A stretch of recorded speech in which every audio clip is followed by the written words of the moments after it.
Merhabalar. Penlerimizle başlayan bu sürecimizde sona doğru yaklaşmak üzereyiz. En son temizliğini de yaptıktan sonra bu heykelimizi sonlandıracağız. Bu heykelimiz ikili bir çift olacak. En son finalde süreci sonuna kadar izlerseniz tamamını görmüş olursunuz.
Şimdi tinerle temizleme sürecine başladım heykeli.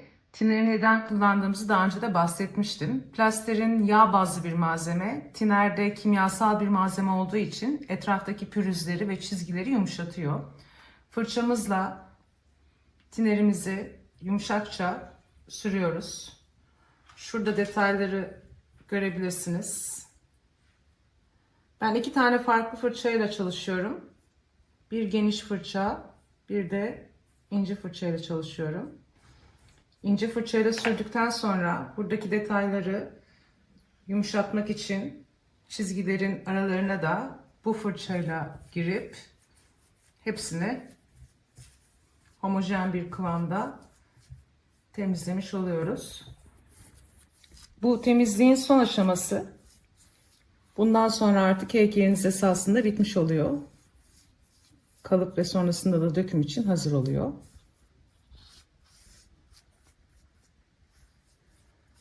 Şuraları mesela temizlemiştim. Buradan görebilirsiniz nasıl bir yuvarlaklık verdiğini. Aynı zamanda da şimdilik matlaşacak. Buradan da biraz önceki derin çizgilerin kaybolduğunu, daha istediğim şekilde olduğunu görebilirsiniz bu şekilde.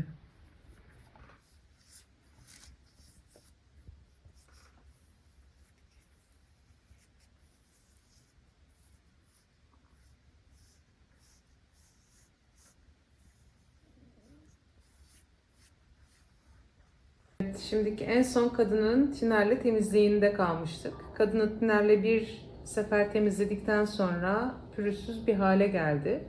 Esasında hala üstünde ufak tefek yapmam gereken şeyler var. Ana hatlarıyla bitirdim.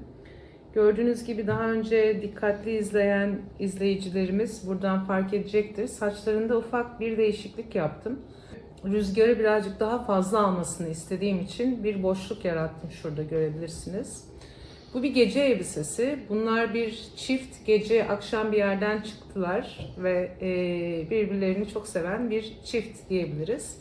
Kadının gece elbisesinin detaylarıyla ilgili şöyle size göstereyim. Bunları yeni ilave ettim. Şöyle güzel de bir sırt dekoltesi var. Onu da paylaşayım. Daha tamamlanacak tabii ki eli var. Bunlar çift olarak el ele tutuşacaklar ama kadını ve adamı ayrı ayrı çalışıyorum. Şu anda adamı çalışmaya başladım. Adamın pantolon detaylarını vermeye başladım. Sonrasında da kaslarını tekrardan düzenleyeceğiz ve tekrardan rötuşlarını yapacağız. Erkek figürümüzle ilgili beni oyalayan kısımdan bahsedeyim. Daha önce yaptığım erkek figürlerinde pantolon ve vücudunda bu kadar detay yapmamıştım. Daha soyut erkek figürleri yapmıştım. Pantolon detayları birazcık beni oyaladı.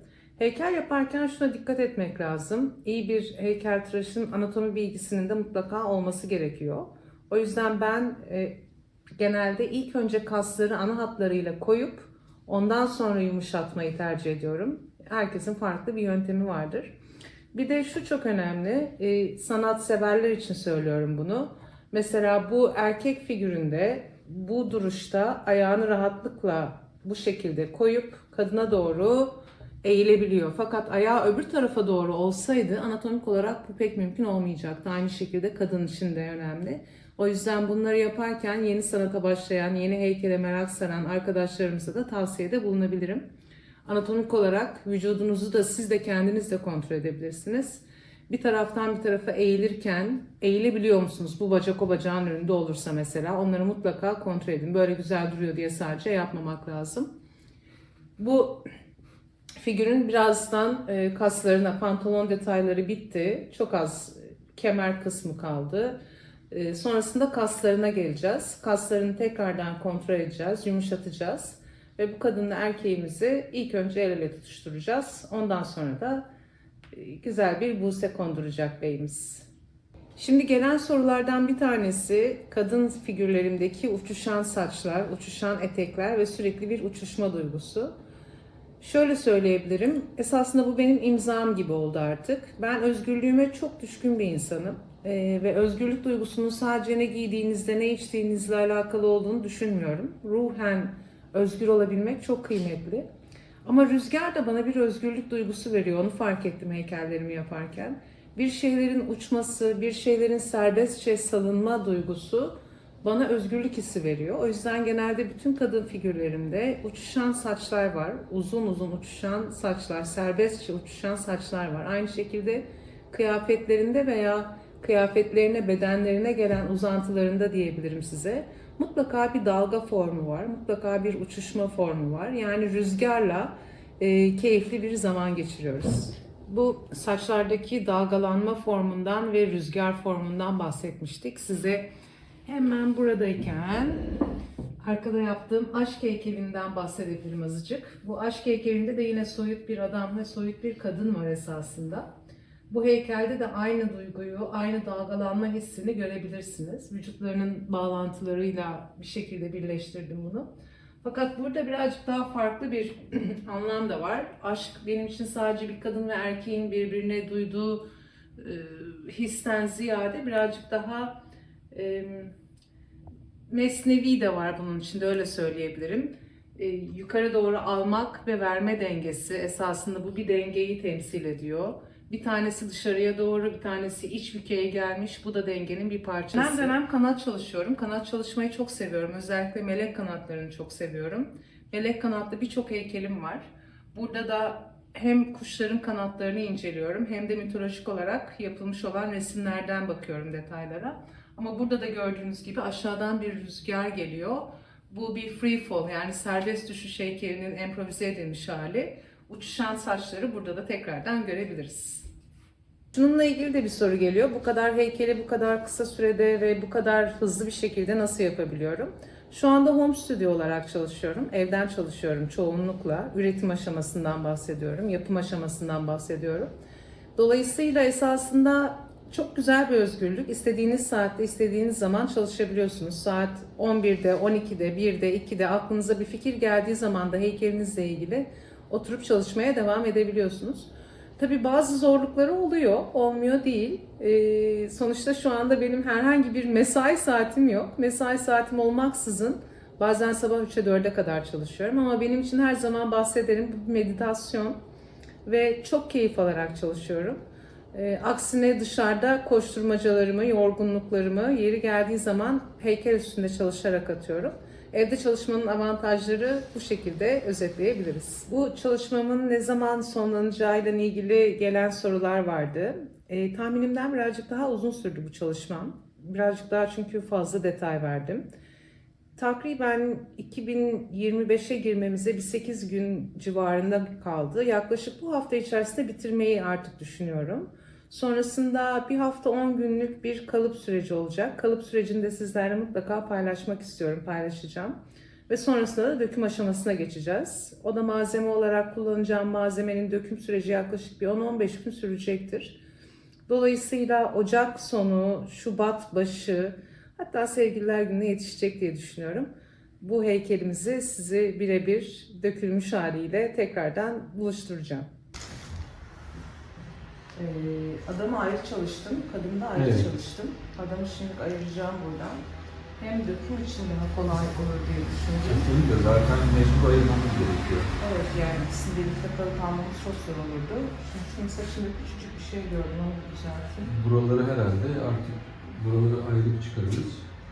Dökümden sonra geçirip bir şeyle ezerek bunu buraya sararsın. Yani bunu normalde bunu böyle, şimdi bu adamı çıkarttıktan sonra şu saçını bir şey yapayım, düzelteyim şuradaki gördüğüm yere. Bu saçını düzelttikten sonra bu kadın çerçeveyle beraber tek başına esasında bir şey olacak. Dolayısıyla bu şekilde dökülebilir diye düşünüyorum ben. Çerçeveyle beraber mi kalıyor? Tabii. Çerçeveyle beraber kalıp alınacak. Şurada. Şöyle göstereyim. Ya adamın duruşu bu olduğu için bu şekilde şey yapmışım. Kadınla adam şöyle esasında bir tık daha, hani bunu biz kendimiz dökümden sonra şu hale getirebiliriz. Dökümden sonra tabii ki. Şimdi adamı o yüzden ayrı çalıştım. Adam bu şekilde. Tamam. Çerçeve derken bunu böylece alıyor mu? Evet, böylece komple alıyoruz böyle. Belli olsun diye çalışırken şey yapmadım. Sonrasında da zaten bu kadından da adamdan da tekrardan farklı modeller çalışacağım. Yani bu bir esasında hikaye gibi olacak. Evet. Bu o hikayenin ilk heykeli. Ondan sonra kadını da adamı da bağımsız olarak ayrı ayrı çalışacağım. Sonra tekrardan adam ve kadını tekrardan birlikte başka heykellerde de çalışacağım, başka formlarda. Tamam. Bu arada bu hikayemizin adı bir aşk hikayesi. A Love Story veya The Love Story olacak. Hikayemiz de güzel.